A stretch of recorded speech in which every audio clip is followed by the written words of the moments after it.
coming out of that long Hellenistic moon vorticourse that we've been in since Sunday morning. So there's been this drag or maybe slower start to your week.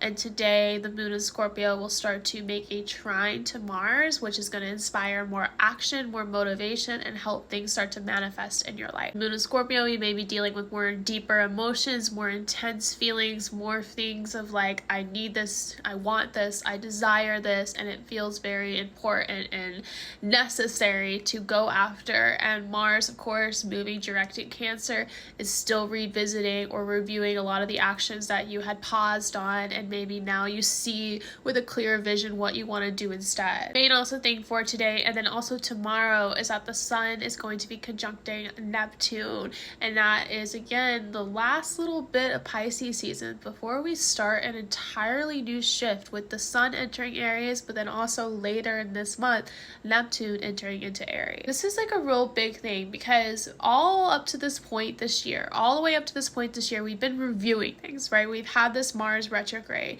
we've had all these other retrogrades and things are just slow, and it's kind of been the fall of the Q4 of last year and then Q1 of this year. It's kind of all been running together and nothing new has been progressing. But this point when the sun and Neptune conjunct is sort of like the dissolution and the ending or the final wrap up of everything. Now we'll get pieces of that what we'll review when Mercury and Venus return to Pisces, but they're still starting in this new shift. And we are really moving into a brand new cycle finally in March of 2025 where there's like this feeling of newness. But first, of course, this week, you're letting everything kind of reach this peak endpoint. You may be really becoming aware of what you've been working through, what growth you've been experiencing through the last 6 months, honestly. The last 3 here and the first 3 in 2025, the last 3 of 2024, what has that journey been like? From the fall to the spring now, what has that looked like from you? What has this whole winter been pulling up for you? And what is now reaching this final point of dissolution? You're letting go of it finally. You're letting it detach.